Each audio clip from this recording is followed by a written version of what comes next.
છે પ્રિયંકા ગાંધીજીનું બે હાથ ઊંચા કરીને આપણે સ્વાગત કરીએ છીએ। કોંગ્રેસ કોંગ્રેસ। પ્રિયંકા ગાંધીજીનું બનાસકાંઠાની લાખણીની આ ધરતી ઉપર સ્વાગત છે।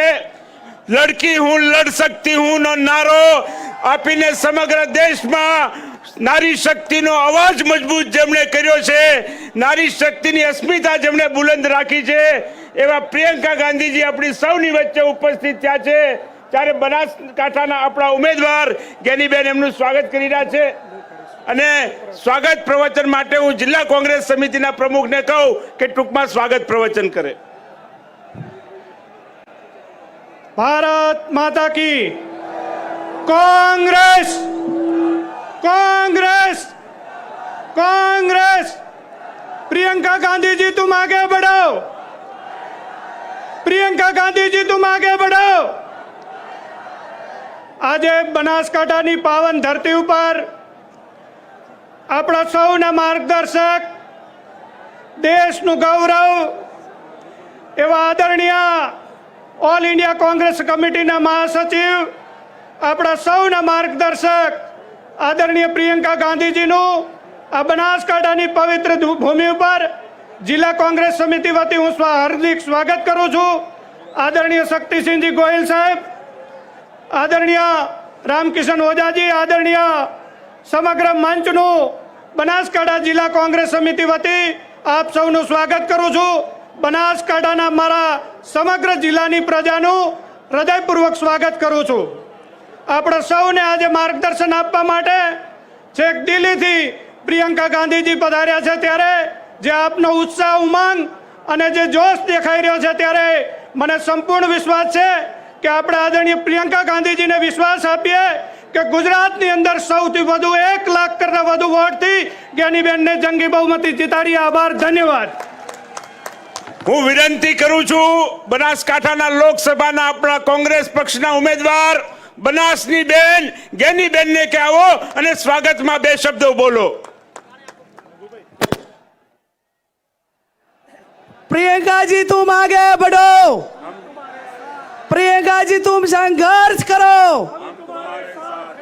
आज बनासकांठा जिल्लानी धरा ઉપર પહેલી વખત પ્રિયંકાજીએ આ પગલા મૂક્યા છે, ત્યારે મહાસચિવ કોંગ્રેસ પાર્ટીના મહાસચિવ ભૂતપૂર્વ વડાપ્રધાન ઇન્દિરાજી કે જેના રગોરગમાં આજે પણ બનાસકાંઠા જિલ્લો જે ઇન્દિરાજીને યાદ કરે છે, એના પુત્રી રાજીવજીના પુત્રી પ્રિયંકાજી જ્યારે બનાસકાંઠા જિલ્લાની જનતાને બનાસની બેન જ્ઞાનીબેનને જીતાડવા માટે આપ સૌને વિનંતી કરવા માટે વધાર્યા છે, ત્યારે હું આપણા સૌ વતી બનાસકાંઠા વતી પ્રિયંકાજીનું હાર્દિક સ્વાગત કરું છું।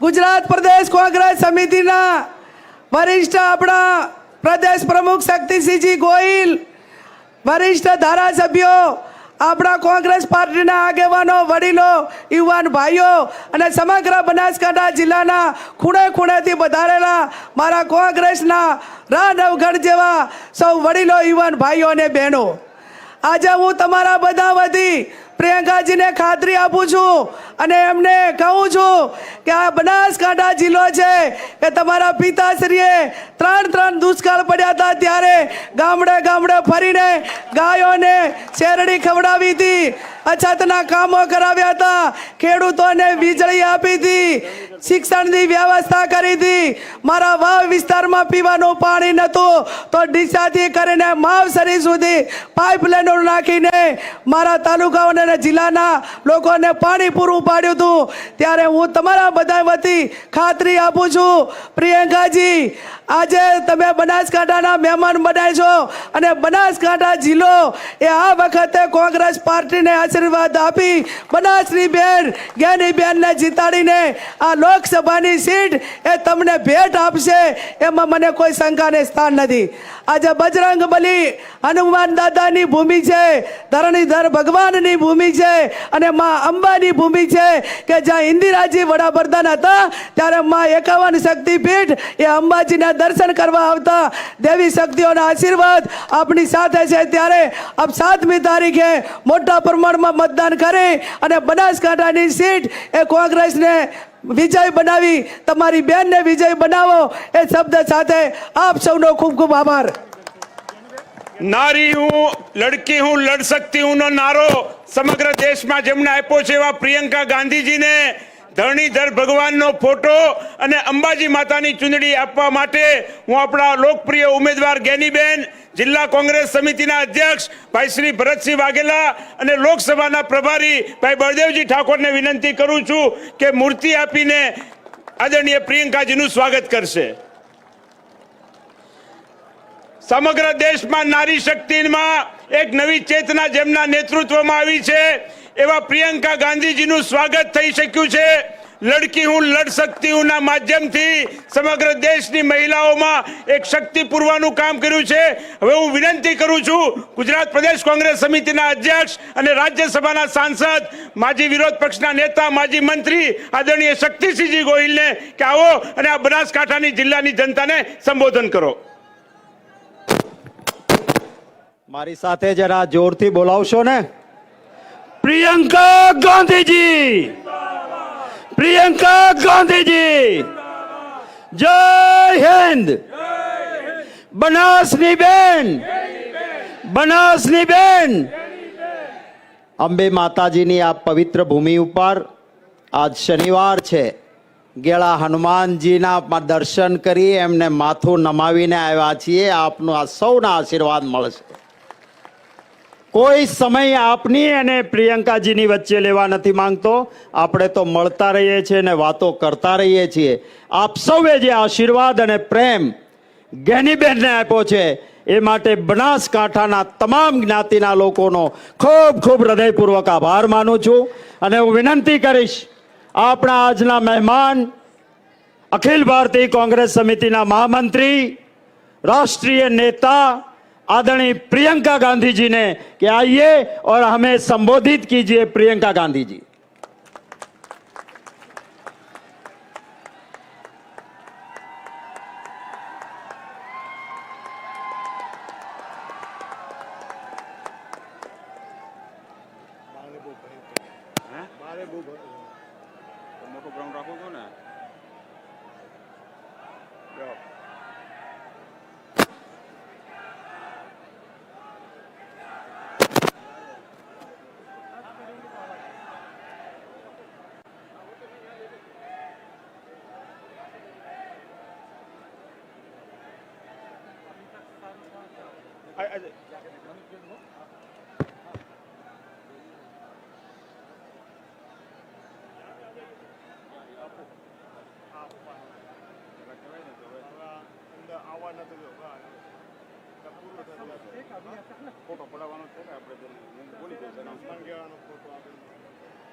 अब सुनाई दे रहा है?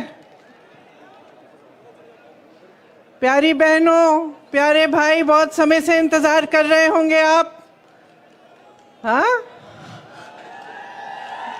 आपकी बहुत आभारी हूं कि आपने इतना इंतजार किया. श्री शक्ति सिंह गोहिल जी, श्रीमती गेनीबेन ठाकुर जी, श्री जगदीश ठाकुर जी, श्री जिग्नेश मेवानी जी, श्री रामकिशन ओझा जी, श्री भरत सिंह बाघेला जी, श्री बलदेव ठाकुर जी, श्री राजू भैया भाई जोशी जी, कांतिबाई खरदी जी और मंच पर विराजमान सभी नेतागण, सभी पदाधिकारीगण, मेरे प्यारे कार्यकर्ता भाइयों बहनों, आप सबका इस सभा में बहुत बहुत स्वागत. अभी मुझे मां अंबा जी का एक चित्र दिया गया, इसलिए शायद उचित रहेगा एक बार सभा शुरू करने से पहले मेरे साथ माँ अम्बा जी की जोर से एक बार जय कहिए। माँ अम्बा जी की, माँ नटेश्वरी जी की, और गेड़ा हनुमान जी की जय। देखिए, ये गुजरात की धरती है।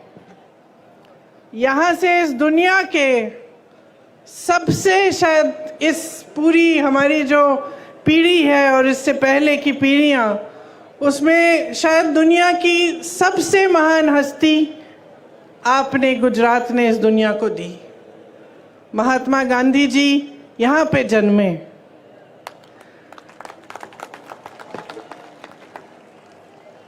श्री सरदार पटेल जी भी गुजरात के ही पुत्र थे। वीर रणछोड़ रबाड़ी जी भी इसी धरती के थे।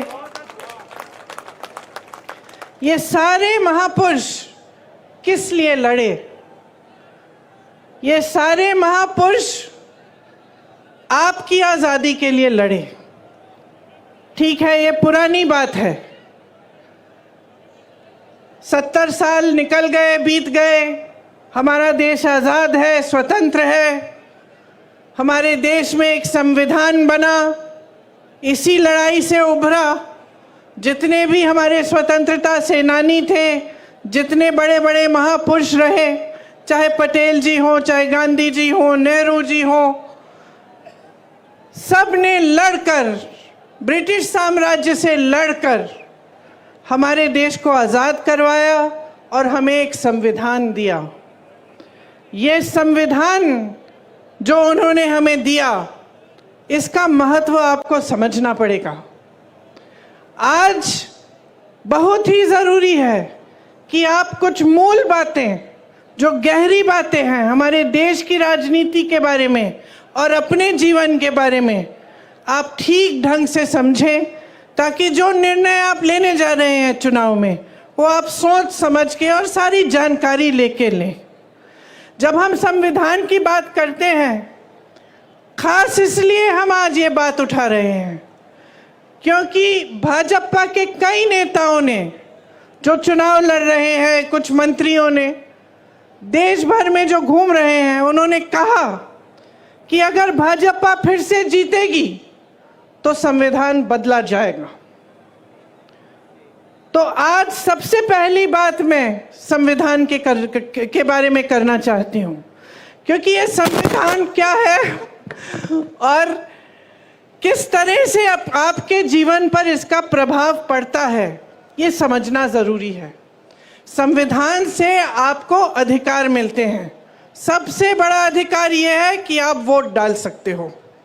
ये आपको अधिकार दिया गया है, देश के किसान को, देश के गरीब को, देश के मजदूर को और देश के प्रधानमंत्री को भी, देश के मंत्रियों को भी, देश के बड़े बड़े शख्सों को भी यही एक अधिकार मिला है। मतलब सबका एक समान अधिकार है। जितना आपकी वोट में शक्ति है, उतनी शक्ति उनके वोट में है। उनकी वोट में आपसे ज़्यादा शक्ति नहीं है। देश में जितने भी देशवासी हैं, उनका एक समान अधिकार ये वोट है। ये वोट संविधान ने दिया है आपको। आरक्षण भी संविधान ने दिए हैं आपको। तो जो आरक्षण का अधिकार है कि किसी समुदाय को या किसी जाति को अगर लगता है कि ठीक ढंग से मौके नहीं मिल रहे हैं, काफ़ी सालों से उनके साथ अत्याचार हुआ है या शोषण हुआ है, तो संविधान कहता है कि आपको कुछ अधिकार मिलने चाहिए और आपको आरक्षण मिलना चाहिए। मतलब रोजगार मिलता है तो आपके लिए कुछ रोजगार आरक्षित हो, ये भी संविधान आपको देता है। तो ये दो बहुत बड़ी चीज़ें हैं जो आपको संविधान द्वारा मिलती हैं।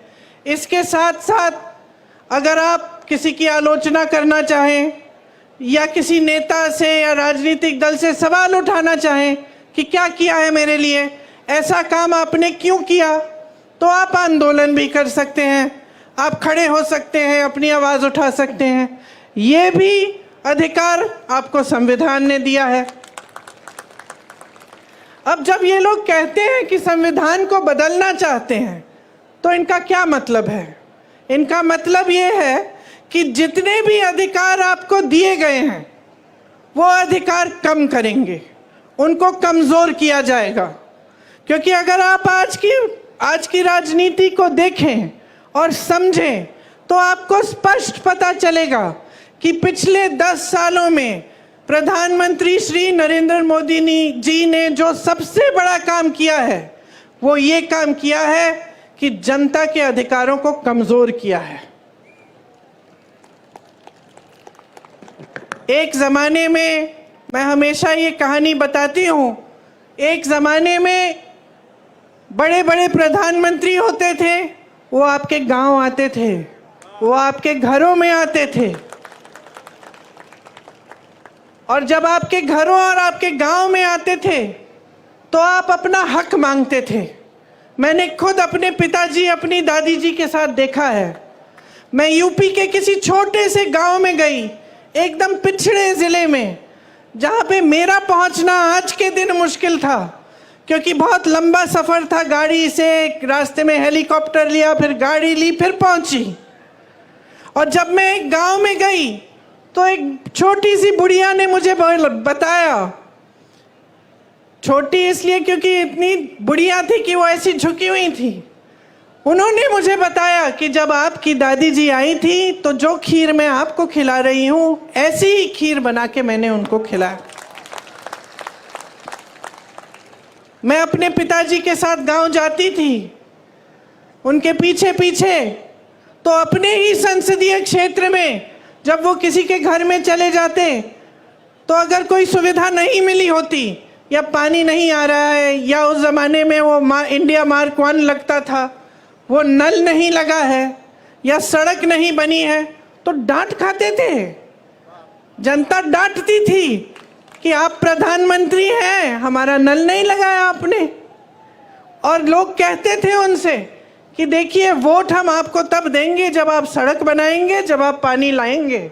प्यार तो हम आपको बहुत करते हैं, आओ खाओ चाय पियो, लेकिन वोट तब मिलेगा जब आप हमारा काम करेंगे। ये राजनीति थी एक जमाने की। और इस राजनीति का आधार किसने डाला? गुजरात के सबसे महान बेटे ने डाला, महात्मा गांधी जी ने। महात्मा गांधी जी ने सारे नेताओं से अपनी संपत्ति छुड़वाई, सबको जमीन पे लाए, सबको घरों में ले गए, गरीबों के की समस्याओं को सुनो, और जो जनता है देश की वो सर्वोपरि है। ये बात गांधी जी ने सिखाई। और गांधी जी ने कहाँ से सीखी ये बात? खुद भगवत गीता से, हिंदू धर्म से। जो महान गुरु होते थे हमारे, उनसे पहले वो सारे आपके बीच आते थे, पैदल चलते थे, सुनते थे कि समस्याएं क्या हैं, कि मेरी बहनें बैठी हैं, कैसे चला रही हो अपना जीवन, महंगाई हो रही है, कुछ खरीद पा रही हो, कमाई कैसे आ रही है, घर पे जाती हो, क्या मुश्किल है जब घर पहुंचती हो काम करने के बाद खेती में। किसानों से पूछते थे, समझते थे, मजदूरों की समस्याएं समझते थे, और उसी आधार पे अपनी नीतियां बनाते थे। तो अगर कोई नीति बनती थी देश में तो उसे इस आधार पे बनती, जैसे अगर मजदूरों के लिए कोई नीति बनती तो मजदूरों से बातचीत करके बनती, किसानों के लिए कोई नीति बनती तो किसानों की समस्याओं को समझ के, उनकी मुश्किलों को देख के बनती। इसीलिए जो हमारी परंपरा है कांग्रेस पार्टी में, जो महात्मा गांधी, जिस परंपरा की नींव महात्मा गांधी जी ने डाली और जिस परंपरा के तहत हमारे सारे प्रधानमंत्रियों ने काम किया, वो परंपरा ये थी कि नीतियां आपके लिए बनी, जो आपकी सुविधा के लिए बनती है, जो आपको आगे बढ़ाने के लिए बनती है, वही नीति सही है। लेकिन बहनों और भाइयों, आज के जो प्रधानमंत्री हैं, जरा उनकी कार्यशैली को आप देखिए। गुजरात ने उनको सब कुछ दिया, उनको सम्मान दिया, स्वाभिमान दिया, उनको आगे बढ़ाया, उनको सत्ता दी। आज प्रधानमंत्री बने, 10 सालों से प्रधानमंत्री हैं। जब जब आप उनको देखते हैं तो आप मुझे खुद बताइए, आप टीवी पे उनको देखते हैं कि नहीं?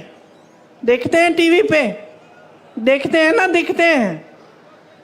कहाँ दिखते हैं आपको?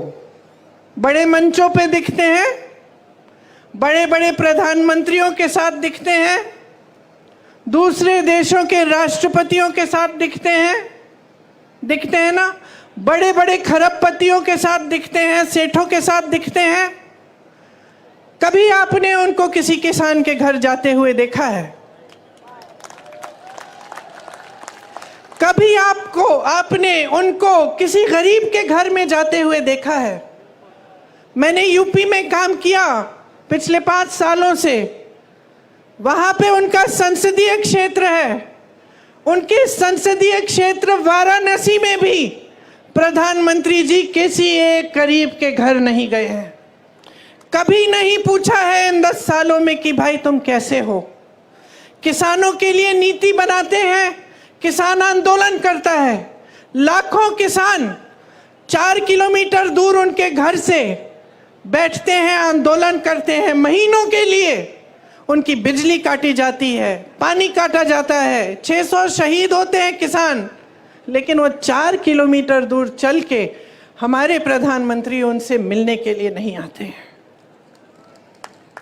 जब उनको पता चलता है कि चुनाव आ रहा है और ये किसान आंदोलन कर रहे हैं, हमें वोट नहीं मिलेगा, तब चुनाव के 2 महीने पहले वो कानून बदल देते हैं।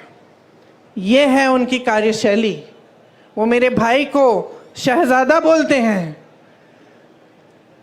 मैं उनको बताना चाहती हूं, ये शहजादे 4000 किलोमीटर पैदल चले हैं। कन्याकुमारी से कश्मीर तक आपकी समस्याओं को सुनने के लिए चले हैं। मेरी बहनों से मिले हैं, मेरे भाइयों से मिले हैं, किसानों से मिले हैं, मजदूरों से मिले हैं और सबसे प्यार से मिलकर पूछा है कि तुम्हारे दिल में क्या मुश्किलें हैं, तुम्हारे जीवन में क्या समस्याएं हैं, उनको हम हल कैसे कर सकते हैं। और एक तरफ आपके शहंशाह नरेंद्र मोदी जी महलों में रहते हैं। आपने कभी टीवी पे उनका चेहरा देखा है? एकदम साफ सुथरा सफेद कुर्ता, एक दाग नहीं है धूल का, एक बाल इधर से उधर नहीं हो रहा है। वो कैसे समझ पाएंगे आपकी मजदूरी, आपकी खेती? कैसे समझ पाएंगे? कैसे समझ पाएंगे कि आप किस दलदल में धंसे हुए हो? महंगाई से आप दब चुके हो। हर तरफ महंगाई। मेरी बहनें, मिट्टी के का तेल आज कितने का है? सब्जी खरीदने जाती हो, मिलती है क्या? तुम भाव क्या है उसका? पेट्रोल डीजल का दाम क्या है? मेरे किसान भाइयों, किस तरह से गुजारा कर रहे हो? खेती के हर सामान पे जीएसटी है, हर सामान महंगा हो चुका है। मेरी बहनें, अगर कोई त्योहार होता है, कुछ खरीदना पड़ता है, नए कपड़े, बच्चों के लिए कोई वर्दी खरीदनी पड़ती है, फीस भरनी पड़ती है, कोई बीमार पड़ जाता है, इलाज करना पड़ता है, तो क्या हालत होती है आपकी? ये मोदी जी नहीं जान सकते, क्योंकि मोदी जी अब अपने महल में बंद हैं, सत्ता से घिरे हुए हैं। उनके आसपास जितने भी लोग हैं उनसे डरते हैं, उनको कोई कुछ कहता नहीं है, और अगर कोई आवाज उठा भी ले तो उस आवाज को दबाने की कोशिश होती है। आज उनको ये नहीं पता है कि आप कितनी समस्याओं से जूझ रहे हैं। आप देखिए, यहां राजपूत समाज की महिलाओं का कितना अपमान किया गया। मोदी जी ने क्या किया? क्या हटाया उस प्रत्याशी को? हटाया उस प्रत्याशी को? आपकी मांग क्या थी? आपकी मांग ये थी कि हटे। आपको अपमानित किया। मोदी जी ने सुनी आपकी बात? आपकी सुनवाई हुई? मैं आपसे वादा करती हूं बहनों कि अगर हमें मौका मिला, हम देश भर में आपकी बात हम फैलाएंगे, बताएंगे, और इस तरह का अपमान आपके साथ हम नहीं होने देंगे। आज मेरी बहनों, जहां जहां महिलाओं का अपमान किया गया है, वहां मोदी जी की सरकार ने जिन्होंने अपमान किया, जो अत्याचार कर रहे हैं, उनका साथ दिया है। उनके पक्ष में खड़ी हुई है इनकी सरकार, आपके पक्ष में नहीं। हाथरस में महिला के साथ अत्याचार हुआ, उसको जला के मार डाला। भाजपा की सरकार ने उनको बचाया जिसने अत्याचार किया था। उन्नाव में हुआ, मैं उस महिला के घर गई, कोई ऐसा अत्याचार नहीं था जो उसके परिवार पे नहीं बरसाया गया, क्योंकि उस महिला ने आवाज उठाई। उसके साथ अत्याचार करने वाला एक भाजपा के प्रधान का रिश्तेदार था। उस महिला ने, नौजवान थी, आवाज उठाई, कचहरी में गई केस डालने। जहां वो अपमान हुआ था वहां केस नहीं डाला गया तो अगले जिले में चली गई, वहां से डाला। रोज सुबह अकेली जाती थी 6 बजे ट्रेन लेकर अगले जिले में, वहां पे कचहरी में जाती थी अपने केस की सुनवाई के लिए। एक दिन जब वापस आ रही थी तो उसको जलाकर मार डाला। 1 किलोमीटर जलते हुए चली, कोई आया नहीं मदद करने के लिए, पुलिस नहीं आई, कोई नहीं आया। जब मैं उसके घर गई तो उसके पिताजी ने मुझे बताया कि क्योंकि उसने आवाज उठाई थी, उसके भाइयों को पीटा गया था, उसके पिताजी को पीटा गया था, पिताजी के खेत जला डाले थे, लेकिन सरकार से कोई मदद नहीं मिली। मोदी जी ने कोई मदद नहीं की। हमारी बड़ी बड़ी ओलंपिक की मेडलिस्ट महिलाएं जो लड़ी, देश के लिए मेडल लाई, जब मेडल लाई तो मोदी जी ने उनके साथ फोटो खिंचवाई और सारे अखबारों में लिखा था कि देखिए मोदी जी हैं तो मुमकिन है, मोदी जी की वजह से ये मेडल लेके घर आई हैं। जब वही महिला सड़क पे उतरी क्योंकि उसके साथ अत्याचार हुआ था, मोदी जी ने उनकी मदद नहीं की। उस महिला ने, उसकी आंखों में आंसू थे जब उसने मुझे बताया कि दीदी मैंने सोचा था कि मैंने इतना बड़ा काम किया है, देश के लिए मेडल लाई हूँ, अगर मैं यहाँ पे बैठ के मांग करूँगी तो ज़रूर मेरे साथ न्याय मिलेगा, मुझे न्याय मिलेगा। लेकिन उसे न्याय नहीं मिला। आपको मालूम है क्या तोहफा मिला उसको, जिसने उस पर अत्याचार किया? आज उसका बेटा भाजपा के टिकट पे खड़ा है। जिस तरह से जिसने यहाँ पे आपकी महिलाओं का अपमान किया, उसके बेटे को टिकट दिया, उसी तरह से उत्तर प्रदेश में इसके बेटे को भी टिकट दिया। ये है नरेंद्र मोदी जी की सरकार की असलियत। और जैसे मैंने कहा, घिरे हुए हैं सत्ता से, अब आपको नहीं पहचानते, आपको नहीं जानते। बताइए, अगर गुजरात की जनता से कटे नहीं होते तो यहां से चुनाव क्यों नहीं लड़ रहे हैं? गुजरात से क्यों चुनाव नहीं लड़ रहे हैं? इतनी दूर जाकर वाराणसी में क्यों लड़ रहे हैं? क्योंकि कट चुके हैं आपसे। आपसे जो फायदा निकलना था बहनों और भाइयों, निकाल लिया। आपने सत्ता दी, मुख्यमंत्री बनाया, कई बार बनाया, यहां उनको सत्ता मिली, नाम मिला, आपके समर्थन से उनको सम्मान मिला, यहां से चले गए प्रधानमंत्री बनने, आपको भूल चुके हैं और आपसे कट चुके हैं। ये किसानों की धरती है, यहाँ अनार, आलू, जीरा पैदा करते हैं आप।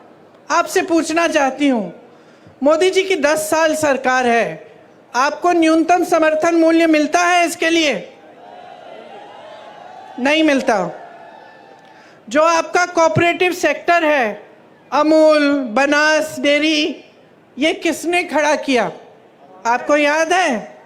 कांग्रेस के जमाने में खड़ा हुआ ये सेक्टर।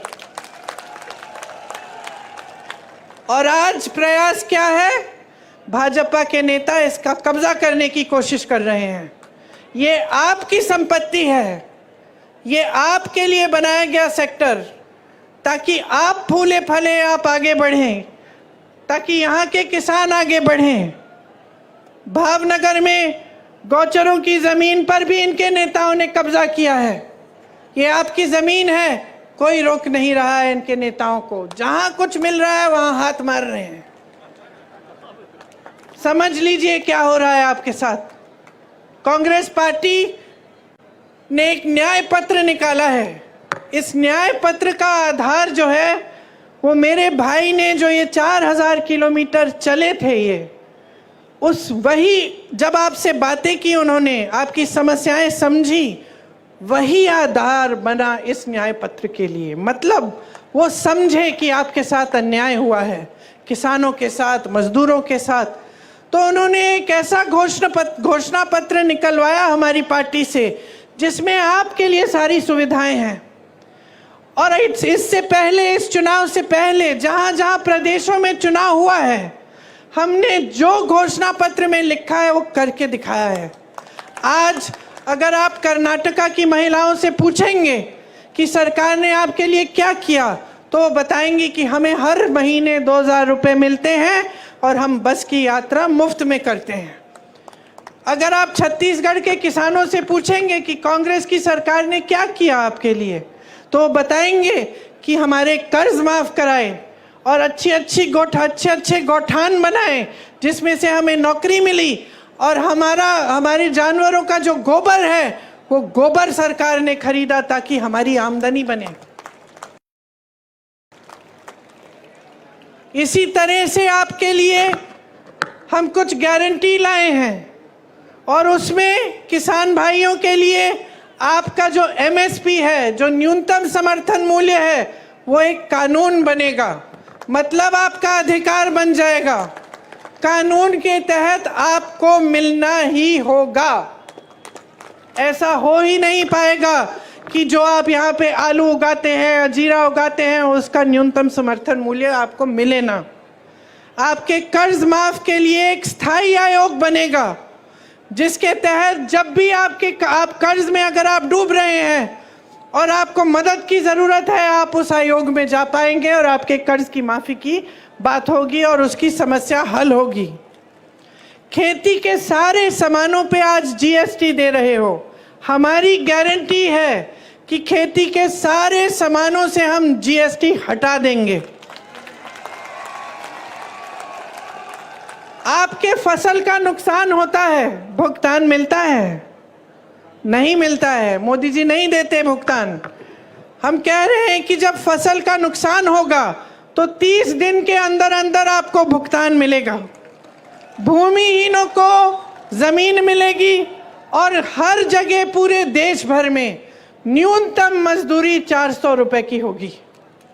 मतलब 400 रुपए से कम मजदूरी के पैसे आपको कोई नहीं दे पाएगा। अगर देगा तो कानून का उल्लंघन करेगा। मेरी बहनें, मैंने महंगाई की बात की, मैं जानती हूँ और समझती हूँ कि आप पर कितना बोझ है। जो समाज है उसका बोझ भी आप उठाती हो, समाज की परवरिश भी आप करती हो।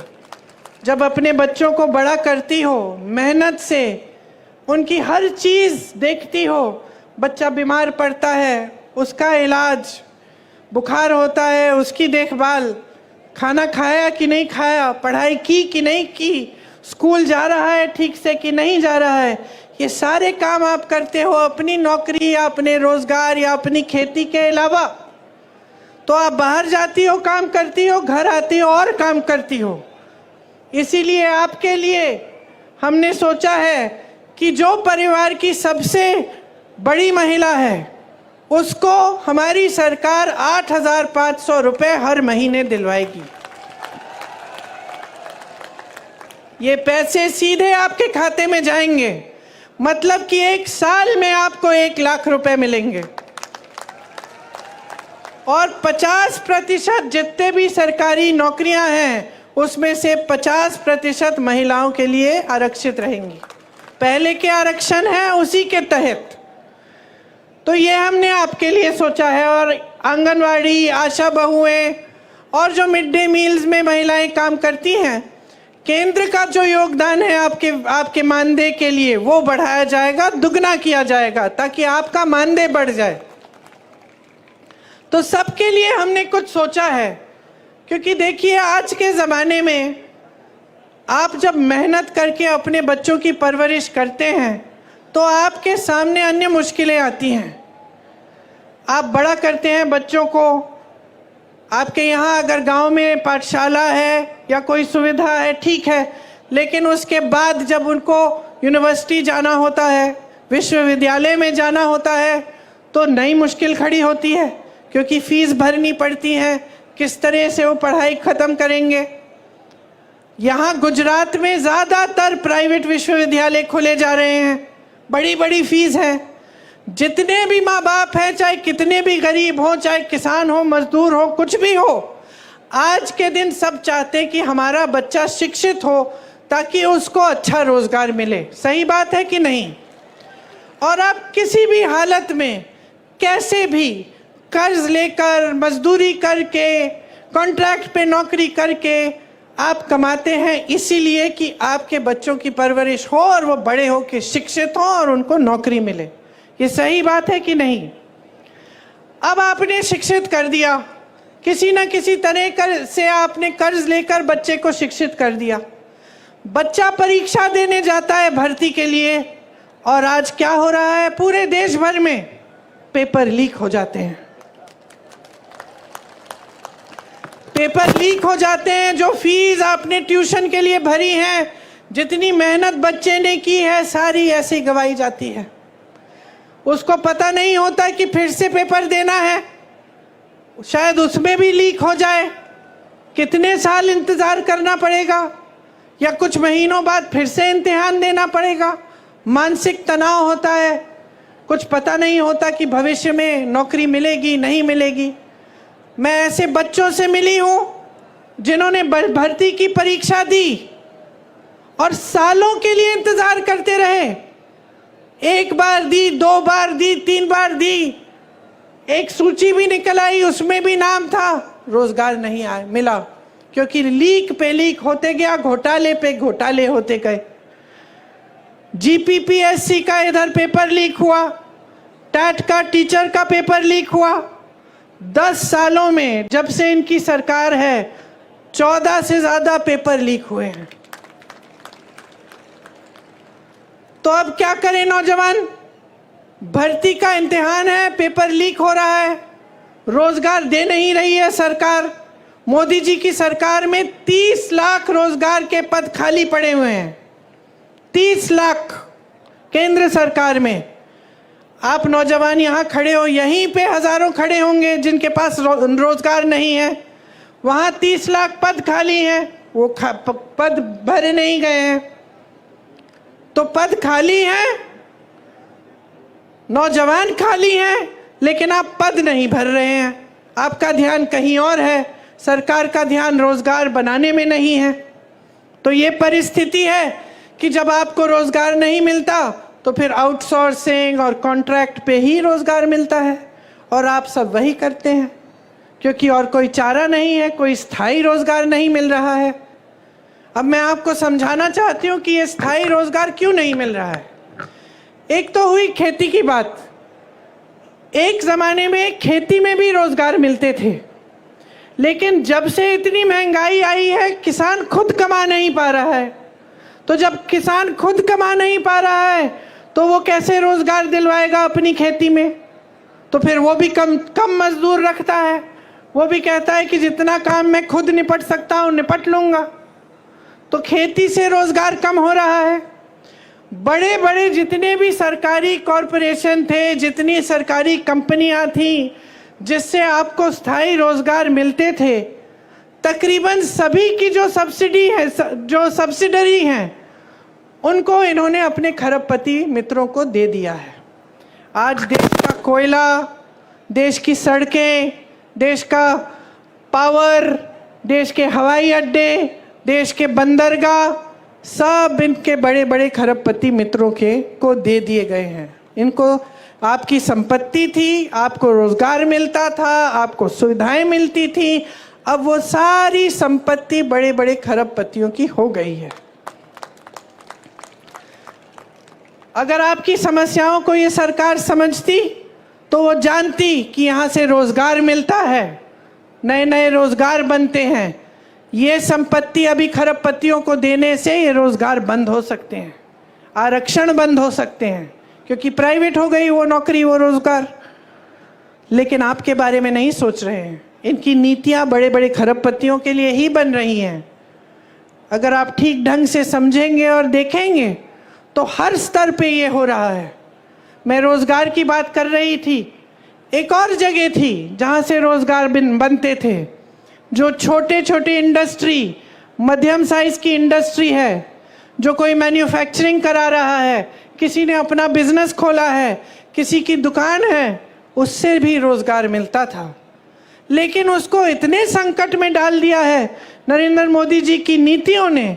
नोटबंदी लाए पहले, उससे जितने भी छोटे और मध्यम के वर्ग के बिजनेस थे वो सारे, उनकी कमर टूटी। उसके बाद जीएसटी लाए और मुश्किलों में डाला, तो वहाँ से भी रोजगार बंद हो गए। तो स्थिति ये है आज देश में कि 10 सालों में रोजगार बनाने का काम नहीं किया गया है। इसीलिए आज आप इस परिस्थिति में हैं कि आज देश में 45 सालों में सबसे ज़्यादा बेरोजगारी आज है। आज 70 करोड़ नौजवान हमारे देश में बेरोजगार हैं। और जहाँ जहाँ अच्छी अच्छी स्कीमें थी या अच्छे अच्छे रोजगार थे, जैसे आपने देखा है सेना में था, उसको भी इन्होंने 5 सालों के लिए करके अग्निवीर जैसी स्कीम लाके उसको भी खत्म कर दिया। अब कोई जाना नहीं चाहता है, सेना में भर्ती नहीं होना चाहता, क्योंकि कहता है कि 5 साल बाद घर आ जाऊंगा फिर बेरोजगार होऊंगा। तो ये परिस्थिति है। सारी नीतियां बड़े खरबपतियों के लिए बन रही हैं। जो 30 लाख रोजगार जो खाली हैं, जो पद खाली हैं, हम कह रहे हैं हम उन सबको भरेंगे जब हमारी सरकार आई है। ये कांग्रेस पार्टी की गारंटी है। मैं नौजवानों को यहाँ खड़े हुए देख रही हूँ। अगर और जब आप स्नातक पास होंगे तो आपके लिए एक अप्रेंटिसशिप का प्रोग्राम लाएंगे हम। अप्रेंटिसशिप मतलब आपने देखा और सुना होगा कि जो अमीर लोग हैं, इनके बच्चे जब पढ़ाई ख़त्म करते हैं तो स्थायी रोजगार मिलने से पहले उनको एक अप्रेंटिसशिप में डाला जाता है, जिसको इंटर्नशिप कह लीजिए, लेकिन उसमें वो कमाते हैं। तो हम आपके लिए ऐसी अप्रेंटिसशिप लाएंगे जो आज तक गरीब बच्चों के लिए उपलब्ध नहीं थी, जिसमें आप जब स्नातक पास होंगे आपको भी एक अप्रेंटिसशिप के प्रोग्राम में डाला जाएगा और आपको 1 लाख रुपए सालाना आप उससे कमा पाएंगे। आपके लिए 50,000 करोड़ रुपए का एक फंड बनेगा, जिससे अगर आप छोटे कारोबार अपने शुरू करना चाहेंगे आपको लोन मिलेगा और आप वो लोन लेके, आप वो पैसे लेके आप वो कारोबार शुरू कर सकेंगे। ये सिर्फ आपके लिए होगा, इसलिए ब्याज बहुत कम होगा इसका, क्योंकि हमारा प्रयास रहेगा कि हम छोटे और मध्यम बिजनेसों को खूब समर्थन दें ताकि खूब रोजगार बने और आप अपने कारोबार को, अपने बिजनेस को आगे बढ़ा पाएं। जहां तक महिलाओं की बात की, मैंने आपको ये भी बताना चाहती हूँ बहनें कि 25 लाख रुपए तक जितना भी इलाज है पूरे परिवार का, चाहे कोई भी सुविधा हो स्वास्थ्य की, वो आपको मुफ्त में मिलेगी। ये स्कीम हमने राजस्थान में लागू की और वहाँ इस स्कीम की बहुत चर्चा हुई क्योंकि लोग बहुत खुश थे। लोगों ने हार्ट ऑपरेशन कराए इस स्कीम के तहत बगैर 1 रुपया दिए। तो बहुत अच्छी स्कीम है, हम देश भर में इसे लागू करना चाहते हैं। हम देखिए आपके लिए ऐसा काम करना चाहते हैं ताकि पूरे देश का विकास हो, आपका विकास हो बहनें, किसानों का हो, सबका एक साथ विकास हो। क्योंकि हमारे संविधान में लिखा है कि सबको समान दृष्टि से देखना है और ये जो समानता है ये हमारे संविधान की देन है। आज प्रधानमंत्री जी कहते हैं कि जो इस देश में समानता चाहता है वो संविधान के विरोध है। तो आप सोचिए कि इन्होंने हर चीज को घुमाकर उल्टा कर दिया है। संविधान आपके लिए बना, आप सबको समान अधिकार देने के लिए बना। आज देश के प्रधानमंत्री खुद आपके सामने खड़े होकर कहते हैं कि जो समानता के लिए लड़ रहा है वो संविधान का विरोध कर रहा है। तो आप सोचिए कैसी कैसी गलत बातें आपको बताई जाती हैं और काम इनके कैसे हैं। आपको जल, जंगल और जमीन पे अधिकार दिए गए थे, संविधान ने दिए, कांग्रेस की सरकारों ने दिए। उन सब अधिकारों को कमजोर करने का काम इन्होंने किया है। पहले SC, ST, OBC और रिटायर्ड फौजियों को जमीन के पट्टे मिलते थे। आज मैं आपसे पूछना चाहती हूं, भाजपा की सरकार रही है 10 सालों से, आपको क्या पट्टे मिलते हैं? जैसे मैंने आपको कहा, तमाम सरकारी कंपनियों को प्राइवेट बनाने का काम किया है। इससे आरक्षण खत्म होते हैं, फिर से आपके अधिकार कमजोर होते हैं। सरकारी विश्वविद्यालयों में आपको अच्छी शिक्षा मिलती थी कम फीस में। जब प्राइवेट इतने सारे बनाते हैं और सरकारी विश्वविद्यालयों को कमजोर करते हैं, तो भी ये काम करते हैं कि आरक्षण भी कम होंगे और फीस भी ज्यादा होगी। तो आप देखिए, ऊपर के जितने भी पद हैं, जो बड़े बड़े पद हैं, उसमें लैटरल एंट्री से ये पद दे रहे हैं, बाकी सब खाली रख रहे हैं। और जो नीचे के पद हैं, जो भर्ती के पद हैं, उसको खाली रख रहे हैं। तो ये सारे काम जो कर रहे हैं ना, ये इनकी एक नीति है। और ये नीति जो है, ये सबसे बड़ी इनकी नीति जो है कि सब कुछ बड़े बड़े खरबपतियों की सफलता और उनके आगे बढ़ने के लिए हो, और जो देश का गरीब है उसको 5 किलो का राशन पकड़ाओ और उसको बड़ी बड़ी बातें बताओ, मंच पे खड़े होकर बड़े बड़े इवेंट दिखाओ और उसी में निपट लो बस। उसके आगे कोई रोजगार देने की बात नहीं, विकास करने की बात नहीं, नए पाठशाला बनाने की बात नहीं, नए विश्वविद्यालय बनाने की बात नहीं, अस्पताल बनाने की बात नहीं। कहते हैं कि कांग्रेस ने 70 सालों में क्या किया। मैं इनसे पूछना चाहती हूँ, 10 सालों में आपने क्या किया? हमने IIM बनाए, IIT बनाए, एम्स बनाए, HAL बनाया, BHEL बनाया। आप नाम लीजिए, कांग्रेस ने बनवाया। भाखड़ा नंगल डैम बनवाया, आपका अमूल बनाया। इन्होंने क्या बनाया? इन्होंने क्या बनाया? फूट फैलाई लोगों के बीच में, नफरत का बीज बो दिया, क्योंकि उस नफरत के बीज से उन्हीं की सत्ता बढ़ेगी। आपसे जब जब आते हैं चुनाव के समय आपसे बात करने के लिए, तो क्या बातें करते हैं? आए थे अभी 2-3 दिन पहले, मैंने सुना उनका भाषण। चुनाव है हिंदुस्तान में, बात हो रही है पाकिस्तान की।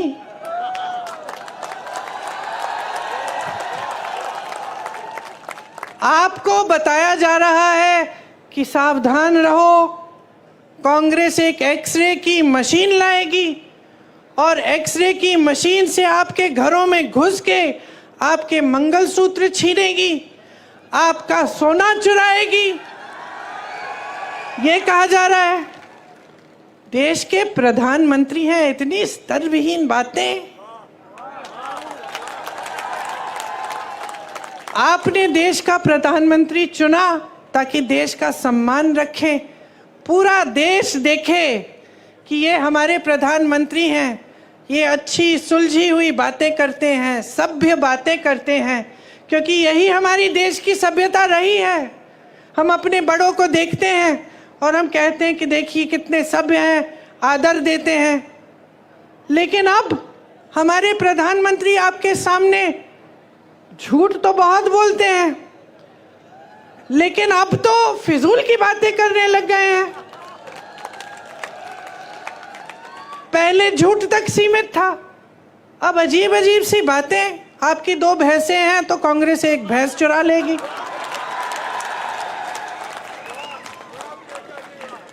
पचपन सालों से कांग्रेस की सरकार रही है इस देश में। जरा बताइए किसकी भैंस चुराई हमने? किसी की गहने चुराए? किसी के मंगलसूत्र पे आंच आने दी? और आज हम आपके घरों में एक्सरे की मशीन, सबसे पहले तो ये बताएं कि कैसी है भाई ये एक्सरे की मशीन जो मंगलसूत्र निकाल के ढूंढती है? मैं भी देखना चाहती हूँ, कुछ ऐसा है भी इस दुनिया में? और अब हम आकर आपके घरों के अंदर चोरों की तरह आपके भैंस चुराएंगे, आपका सोना चुराएंगे। क्यों? क्योंकि उनका वो पुराना जो रट है वो चल नहीं रहा है। क्योंकि आज इस देश की जनता जाग रही है, क्योंकि आज इस देश की जनता कह रही है कि मेरे मंच पे आओगे तो मेरी काम की बात करो। आज इस देश की जनता कह रही है मुझे इस चुनाव को हिंदू मुसलमान पे नहीं लड़ना है, मुझे इस चुनाव को बिजली, पानी, रोजगार, महंगाई पे लड़ना है। आज इस देश की जनता कह रही है कि बहुत हो गया मोदी जी, बहुत हो गया, बहुत देख लिया आपकी नौटंकी, बहुत सुन लिया आपके भाषण, लेकिन आपके भाषणों में एक लफ्ज हमारे लिए नहीं रहा। आज देश की जनता कह रही है कि मोदी जी हमें बताइए, 10 साल से हमने आपको पूरी सत्ता दी, उस सत्ता का क्या किया आपने? क्या आपने हमारे जीवन में आप तरक्की लाए कि नहीं लाए? और जनता को दिखने लगा है कि 10 साल बीत गए, बहुत बड़ी बड़ी बातें, क्या था वो, सबका साथ सबका विकास, ऐसी बात। किसका विकास हुआ? बैठे हो ना, विकास हुआ है आपका विकास हुआ है बहने। तो बस हवा में बड़ी बड़ी बातें हुई हैं और आपने शानदार इवेंट, ये तो मैं बोलती हूँ, बड़े शानदार इवेंट बनाए इन्होंने। हर 2-2 महीने एक शानदार इवेंट। सिर्फ मोदी जी दिख रहे हैं और कुछ दिख नहीं रहा है, वही सफेद कुर्ता, कोई धूल नहीं, कुछ नहीं, सब दूर हैं उनसे, अकेले चल रहे हैं, अब अकेले ही हो गए हैं। अब ये जनता जो है ना, उनका अकेलापन देख रही है और उनके अकेलेपन का हर रोज प्रमाण देख रही है। ये जो बातें होती है ना कि आपकी भैंस चुरा लेगी कांग्रेस, ये उसी का प्रमाण है। कोई सच्चाई नहीं बता रहा है, अकेले बैठे हैं, सलाहकार भी झूठ बोल रहे हैं, सलाहकार भी सही बात नहीं बता रहे हैं। अजीब सी परिस्थिति बन गई है बहनों और भाइयों आज हमारे देश में। इसको पहचानो।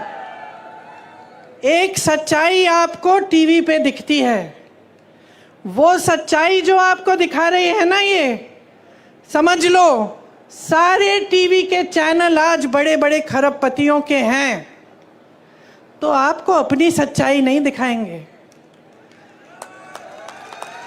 आपने कितने प्रोग्राम देखे हैं इस चुनाव के दौरान जहां कोई पत्रकार दुकान में जा रहा है और कह रहा है कि भाई आज टमाटर का दाम देखो, कि देखो कितनी महंगी है ये तेल, या ये गैस सिलेंडर कितना बढ़ चुका है, क्या लोग गुजारा कर पाएंगे? ये आप नहीं देखते किसी चैनल पे। किसी चैनल पे आप ये नहीं देखेंगे कि 70 करोड़ लोग इस देश में बेरोजगार हैं मोदी जी के राज में। ये बात, इस पे कोई रिपोर्ट नहीं देखेंगे। आप देखेंगे कि मोदी जी कौन से कपड़े पहनते हैं, मोदी जी किस प्रधानमंत्री से मिल रहे हैं, किस तरीके के आम खाते हैं, ये देखेंगे आप। क्योंकि आज मीडिया भी झुक गई है, सारे चैनल भी झुक गए हैं। पत्रकार एक समय में सवाल उठाता था, मुझे याद है मेरे पिताजी के समय में एक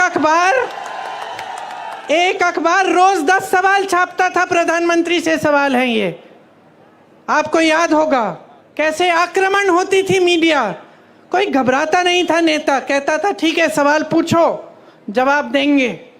आज तो नेता इतने घबरा गए हैं ये कि जब इनका चुनाव आ रहा है तो इनके सामने जो प्रत्याशी खड़े हैं उनको घूस देके उनको बिठा रहे हैं। मैंने सुना है कि गृह मंत्री जी के संसदीय क्षेत्र में 16 प्रत्याशी ऐसे ही बैठ गए चुनाव से पहले, या तो डराए गए हैं, धमकाए गए हैं, या किसी को घूस दे दिया है और बैठ रहे हैं कि चुनाव ही ना हो। अरे इतने मजबूत गृह मंत्री हो, इतने बड़े प्रधानमंत्री हो, देश की पूरी सत्ता तुम्हारे पास है, सीट पे सीट तुम्हारी है संसद में, और एक चुनाव लड़ने से डर रहे हो? किस बात का डर है? खड़ा करिए 100 प्रत्याशियों को, हराइए उनको। यही तो चुनाव होता है, यही तो लोकतंत्र होता है। मंच पे खड़े होकर लोगों को झूठ बोलना नहीं होता है, मंच पे खड़े होकर लोगों को गुमराह करना या लोगों के जज्बातों को उभारना ताकि तुम्हें वोट मिल जाए, तुम सत्ता में रहो, तुम्हारे बच्चे फूले फलें और जनता खाई में रहे, ये लोकतंत्र नहीं है। तो मैं यहां किस लिए आई हूं? मैं यहां इसलिए आई हूं कि आपको मैं बताऊं कि आप इन नेताओं को जवाबदेही बनाओ, वो पुरानी परंपरा वापस लाओ, वो पुरानी परंपरा वापस लाओ सरदार पटेल जी की, महात्मा गांधी जी की, जिसमें नेता जनता को पूजता है, जनता को भगवान मानता है, जनता को डराता धमकाता नहीं है, जनता को खाई में नहीं छोड़ता, जनता के आंसू पोंछता है, उसकी नई नई समस्याएं पैदा नहीं करता ताकि और आंसू बहाए। समझ लीजिए, जो संविधान ने आपको दिया है, जो वोट का अधिकार है, वो एक बहुत बड़ा औजार है आपका, हल्के में मत लीजिए इस औजार को। आज भाजपा ने एक और काम किया है, बड़ा काम, अपनी पार्टी को सबसे धनवान पार्टी बनाया है पूरी दुनिया में। आज पूरी दुनिया में सबसे पैसे वाली पार्टी कौन सी है? एक रिपोर्ट आई है, मुझे मालूम नहीं कि कितनी सही है, लेकिन लगभग मुझे लगता है कि सही होगी। 60,000 करोड़ रुपए इन्होंने खर्चे हैं। किस पे? आपके नालों को ठीक करने के लिए नहीं, आपकी टूटियों में पानी लाने के लिए नहीं, आपकी सड़कों की मरम्मत में नहीं, आपके कारोबार में नहीं, आपकी खेती को ठीक करने में नहीं, ये जीएसटी हटाने में नहीं, अपनी पार्टी के लिए, अपनी पार्टी को मजबूत बनाने के लिए बड़ी बड़ी इमारतें बनाई हैं हर जिले में। इनके जो ऑफिस हैं इतने बड़े बड़े, बड़ी बड़ी इमारतें, सबको थोड़ा थोड़ा वेतन दे रहे हैं, जो भी उनके लिए काम कर रहा है उनकी पार्टी के लिए। कोई मुफ्त में नहीं करता। यहाँ हमारे बेचारे सेवा दल के जो कार्यकर्ता हैं और जो कांग्रेस के कार्यकर्ता हैं, इनसे पूछो ये जनता की सेवा करते हैं तो मुफ्त में करते हैं या इनको वेतन देते हैं? हम बदनाम किया हमें और सबसे अमीर पार्टी बन गए वो। कहते हैं कि आज तक उन पे भ्रष्टाचार का कोई आरोप नहीं लगाया। कैसे लगाएंगे? कैसे लगाएंगे? ये जो मीडिया जो हर रोज आरोप लगाती थी हमारी सरकारों पे, ये तो झुक गई है एकदम। लिख के देखिए, आप हंस रहे हैं, जरा कल लिख के देखिए, कोई बड़ा घोटाला निकालिए, देखते हैं क्या होता है। ईडी आएगी, सीबीआई आएगी, गिरफ्तार हो जाओगे, पड़े रहोगे जेल में, कोई मदद नहीं करेगा। और 56 इंच का सीना है इनका, एक आलोचना नहीं सुन सकते, एक आलोचना नहीं सुन सकते। बड़प्पन तो उसमें होता है जो दुनिया भर की आलोचना सुन सकता है लेकिन काम करते रहता है। राहुल गांधी को देखो, क्या नहीं बोला उसके बारे में, क्या क्या नहीं कहा। सीना तान के चला ना कन्याकुमारी से कश्मीर, कोई रोक पाया उसे? मणिपुर से मुंबई तक चला, कोई रोक पाया उसे? नहीं रोक पाया, क्योंकि सच्चाई लेके चला अपने दिल में, क्योंकि इस देश के सत्य को ढूंढने निकला। झूठों से भरपूर भाषण और राजनीति नहीं की उसने। आज ये कहते हैं कि किसी ने आरोप नहीं लगाया, लो मैं लगा देती हूं आरोप।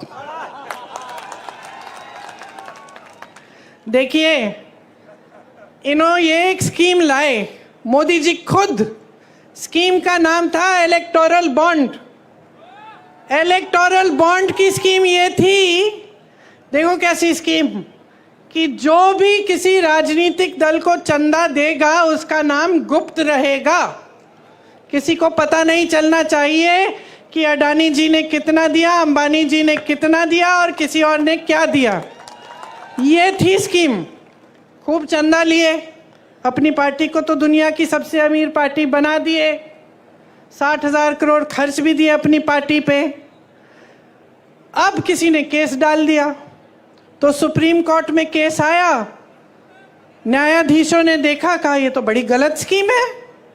राजनीतिक दल जनता की सेवा का काम करता है, उसे जो चंदा देता है उसका नाम तो पारदर्शी होना चाहिए, जनता को मालूम होना चाहिए कि भाई इन्होंने इतना दिया, इन्होंने इतना दिया और किसको दिया। अब मोदी जी की सरकार ने सबसे पहले तो बोला कि भाई हमें सूची ही नहीं मिल रही, बहुत मुश्किल है निकालना, अभी चुनाव के समय नहीं निकलेगी।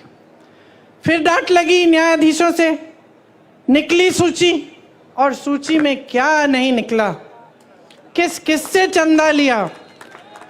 गुजरात में जो पुल गिरा था उसके बनाने वाले से चंदा लिया। आपको वैक्सीन लगी थी, टीका लगा था कोविड का, हाथ उठाओ किस किस को लगा। मुझे भी लगा, 2-2 बार सबने लिया, सर्टिफिकेट मिली ऐसी। किसका चेहरा था उस पे? किसका था? शहंशाह जी का चेहरा था। उस टीके को सिर्फ एक कंपनी ने बनाया था, ये नहीं कि 10 कंपनियों ने बनाया, उस कंपनी से चंदा लिया। आज क्या निकला है? रिपोर्ट निकली है कि कुछ प्रतिशत लोगों से को इस टीके से ऐसा हो सकता है कि अचानक हार्ट अटैक हो गया, अचानक गिर के मर जाएंगे। कितने नौजवानों को ऐसा हुआ है पिछले 1-2 सालों में, हम सब जानते हैं, मैं खुद जानती हूँ लोगों को जिनके साथ ऐसा हुआ। किसी को पता नहीं चल रहा था कि कैसे ऐसे गिर के मर गए, अच्छे खासे सेहतमंद थे, कोई जिम कर रहा था, कोई दौड़ लगा रहा है, कोई 40 साल का, और आज आपको ये बात पता चल रही है, और ऊपर से ये बात पता चल रही है कि भाजपा ने इनसे चंदा लिया। और बताती हूं, ऐसी कंपनियों से चंदा लिया है जिस पे छापा मारा था इन्होंने, छापा मारा, चंदा लिया, छापे बंद, केस लगाया, चंदा लिया, केस बंद। गौ माता, अच्छा, हमें बताया जा रहा है कि गौ मांस के सप्लाई कंपनी से भी चंदा लिया है 250 करोड़ का। यहाँ आपके मंच पे धर्म की बातें, धर्म के रखवाले वहां चंदा ले रहे हैं इन लोगों से। तो ये भ्रष्टाचार है कि नहीं है? इससे बड़ा भ्रष्टाचार आपने कभी देखा है कि सरकार ने भ्रष्टाचार की स्कीम ही बना दी? एक जमाने में भ्रष्टाचार होता भी था तो छुपके चोरी से होता था, अब भ्रष्टाचार खुलेआम स्कीम के तहत हो रहा है, इलेक्टोरल बॉन्ड। और आपको कहने की ये हिम्मत कि हम भ्रष्ट नहीं हैं, कहते हैं कि खुद ईमानदार हैं, बाकी सारे नेता भ्रष्ट हैं। किसी को जेल में डाल दिया है, किसी मुख्यमंत्री को, किसी और को जेल में डाल दिया है, किसी पार्टी का, जैसे कांग्रेस पार्टी के खाते बंद करा दिए चुनाव से पहले कि इनको चुनाव के लिए कोई सुविधा नहीं मिलनी चाहिए। अपनी पार्टी को इस कदर वॉशिंग मशीन बना दिया है, धुलने वाली, जो कपड़े धोने वाली मशीन होती है ना, कपड़ा डालो, गंदा कपड़ा अंदर डालो, निकालो तो साफ निकलता है। इसमें क्या होता है, इनकी पार्टी में नेता चले जाता है, पहले कहते हैं भ्रष्ट है, इसके 70,000 करोड़ का स्कैम है, उसका ये घोटाला है, उसने इतना चोरी किया, फिर कहते हैं आइए आपका स्वागत, हमारी पार्टी में आइए। जैसे ही वो नेता उनकी पार्टी में चले जाता है तो कहते हैं कि बिल्कुल ठीक, इसने तो कुछ किया ही नहीं है, ये तो साफ हो गया, ये तो बहुत ईमानदार आदमी है। तो ये चल रही है राजनीति देश में आज। चुनाव लड़ने की हिम्मत नहीं हो रही है, लोगों को बिठाया जा रहा है, पैसे खिलाए जा रहे हैं प्रत्याशियों को, मुख्यमंत्रियों को जेल में डाला जा रहा है। तो अब देखिए, आप पर निर्भर है आपका भविष्य। आपको लगता होगा कि ये जो बड़े बड़े नेता मंच पे बैठते हैं ये हमारा भविष्य तय करते हैं। कुछ हद तक ये बात सही है, लेकिन सिर्फ कुछ हद तक। सच्चाई ये है कि आप अपना भविष्य तय करते हो, आपका भविष्य आपके हाथों में है। मेरी बहनें, आप जब वोट डालने जाती हो ना, तो 5 सालों के लिए आपके जीवन में क्या होने वाला है इसका आप ये तय करने जाती हो कि आपके गांव में, आपके परिवार में तरक्की आएगी कि नहीं, इसलिए अपना वोट डालती हो। तो इसको हल्के में बिल्कुल नहीं लेना है। सब पढ़ो, सुनो, जानकारी लो, नेताओं की बातें सुनो। कौन यहाँ आकर आपकी बात कर रहा है, कौन गंभीर बात कर रहा है और कौन हल्की बात कर रहा है, कौन भैंसों की बात कर रहा है कि कोई चुराएगा और कौन कह रहा है कि 30 लाख रोजगार आपको दिलवाएंगे। 10 सालों में अगर कुछ किया होता तो ये चुनाव खुशी से उन 10 सालों की कामयाबी पे लड़ सकते थे, लेकिन ये चुनाव इस पे नहीं लड़ रहे हैं। जैसे जैसे चुनाव आगे चला जा रहा है, पहले धर्म की बातें, अब चोरी करने की बातें, पाकिस्तान की बात भी आ गई है। अब जैसे जैसे आगे बढ़ेंगे और ये 1 महीना निकलेगा चुनाव का, तो आप देखते रहना। कोई गांव में बैठा हुआ चाय की दुकान में ऐसी बातें करता तो आप हंस पड़ते, हंसते कि नहीं? अगर कोई कहता कि भाई कोई नेता आके तुम्हारे घर में एक्सरे से तुम्हारे गहने निकालेगा और तुम्हारी भैंस चुरा ले जाएगा, तो क्या कहते? हंसते। अब प्रधानमंत्री वही बात कर रहे हैं तो हंसो ना,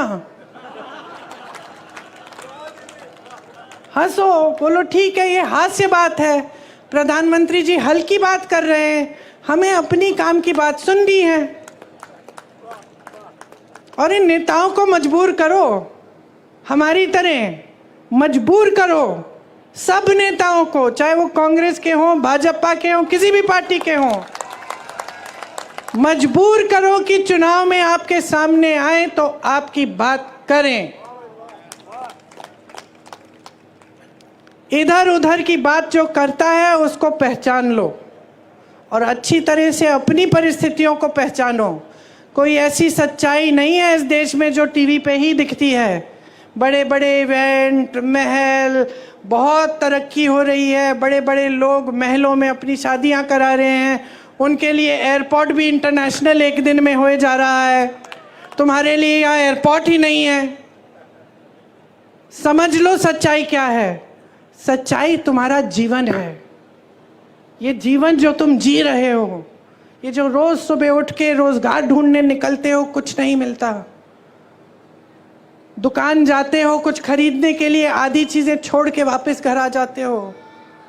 ये है तुम्हारी जीवन की असलियत। खेती कर रहे हो, मजदूरी कर रहे हो, मेहनत कर रहे हो, पसीना बहा रहे हो, लेकिन कुछ कमा नहीं पा रहे हो। जो कमा रहे हो जा रहा है महंगाई की वजह से। ये है आपकी सच्चाई। इस सच्चाई के आधार पर अपना वोट दो।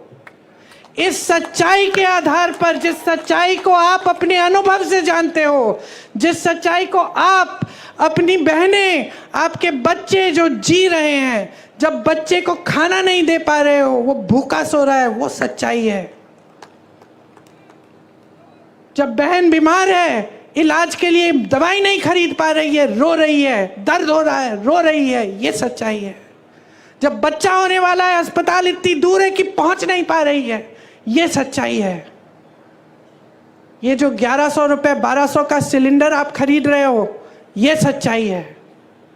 समझ लो कि अगर अपनी सच्चाई आज नहीं पहचानोगे और इस सच्चाई के आधार पर अपना वोट नहीं डालोगे, तो ये देश इसी तरह आगे बढ़ेगा जिस तरह से पिछले 10 सालों में आपने देखा है। क्या है कि कहीं नहीं जा रहा है। सिर्फ बड़े लोग और बड़े होते चले जा रहे हैं, सिर्फ अमीर लोग और अमीर होते चले जा रहे हैं। सारी सुविधाएं इनको, आपके लिए कुछ नहीं। टैक्स भी आप ज्यादा भर रहे हैं इनसे। आपका टैक्स बढ़ाया जाता है, जीएसटी लगाया जाता है, उनका टैक्स बढ़ाया नहीं जाता है। 16 लाख करोड़ रुपए उनके कर्ज माफ होते हैं। किसके बैंक से? मोदी जी का बैंक है घर में, मोदी जी का बैंक है, आपका बैंक है। सरकारी बैंकों से 16 लाख करोड़ 22 उद्योगपतियों को माफ किए, और यहाँ किसान रो रहा है, आत्महत्या कर रहा है 10,000 रुपए के लिए, और आपने उसको 1 रुपया माफ नहीं किया। मैं एक किसान के घर गई उत्तर प्रदेश में, ललितपुर में। वो खाद की लाइन में खड़े खड़े गिर के मर गया। खाया नहीं था दिनों से, सोचा कि चलो खाद मिल जाएगी, कुछ हो जाएगा काम। 2 दिनों के लिए लाइन में खड़ा रहा, कुछ खाया नहीं, कुछ पिया नहीं, वहां पे गिर के मर गया।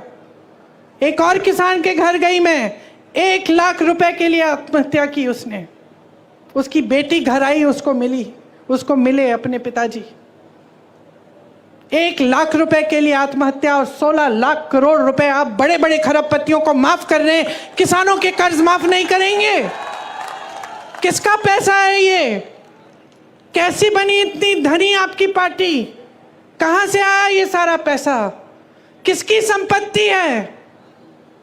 जोर से बोलो, जोर से बोलो, और जोर से बोलो।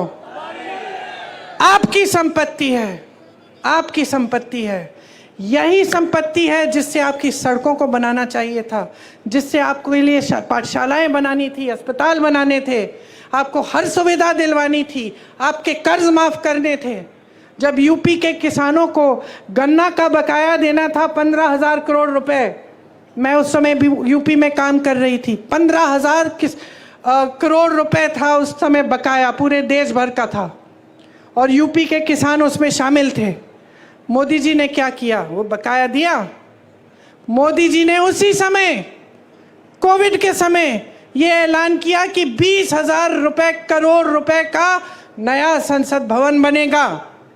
20,000 करोड़ रुपए का नया संसद भवन बनाएंगे और 15,000 करोड़ रुपए का किसान का बकाया नहीं देंगे।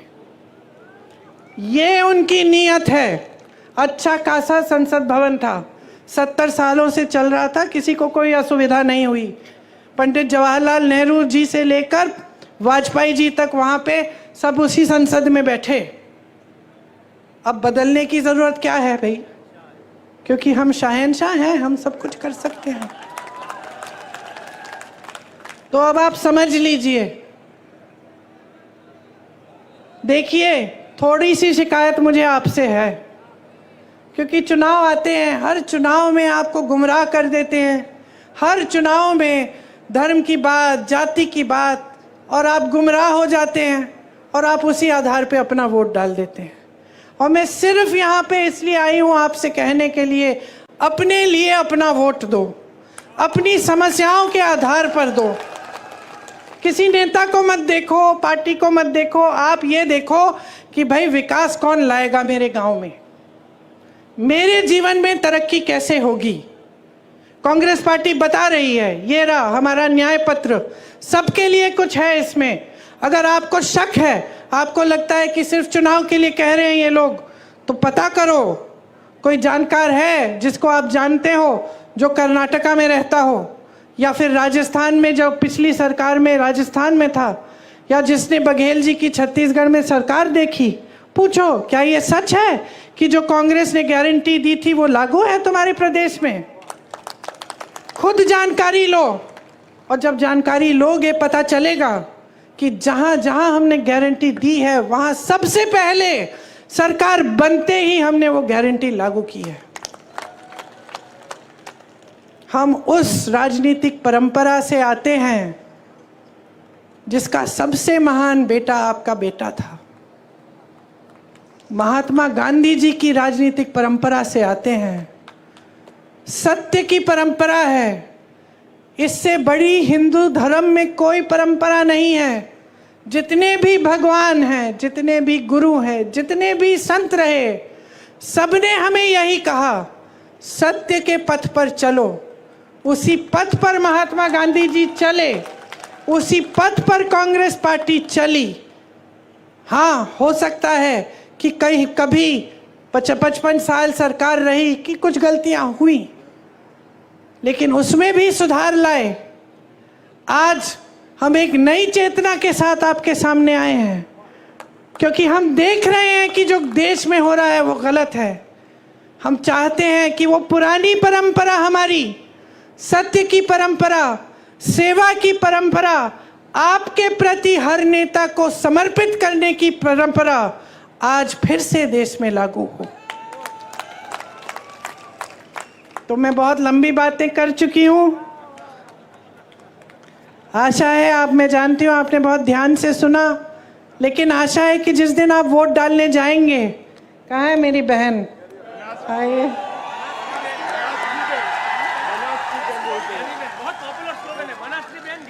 बनास की बहन। मुझे सबसे ज्यादा खुशी तब होती है जब मैं अपनी बहन के प्रचार में आती हूँ, किसी भी बहन के प्रचार में,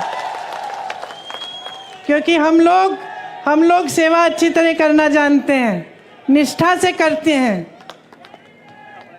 तो आप, हाँ, लोग मुझे फंडिंग भी दे रहे हैं, वोट भी दे रहे हैं। देखिए, कह रही हैं कि आप ही के समर्थन से चुनाव लड़ रही हैं, और ये कह रही हैं कि ये चुनाव जनता लड़ेगी।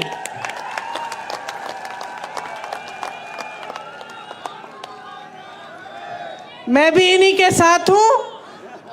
आप इनको भारी से भारी बहुमत से जिताइए ताकि आपकी सेवा पूरी हो और आपकी सेवा अच्छी तरह हो। आपको बहुत बहुत धन्यवाद। बहुत धूप है, आपने बहुत ध्यान से चुपचाप से मेरी बातें सुनी। आशा है, जैसे मैं कह रही थी, कि जिस दिन आप पोलिंग पे जाएंगे 2 मिनट लेकर मेरी बातों को याद करो कि मैंने सही कहा कि नहीं, कि मैं आपकी भलाई की बात कर रही हूँ कि नहीं, और अब मेरी बातों के आधार पर और अपने अनुभव के आधार पर अपना वोट दो। मेरी बहन को खूब भारी बहुमत से जिताओ। जय हिंद।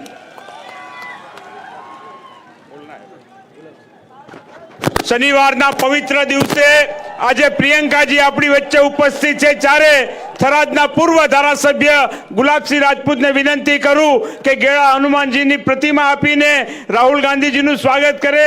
ભાઈ જયેશ કરમટા, ભાઈ રઘુભાઈ દેસાઈ, ભાઈ અમૃતજી ઠાકોર, તમામ આગેવાનોને વિનંતી કે પ્રિયંકા ગાંધીજીને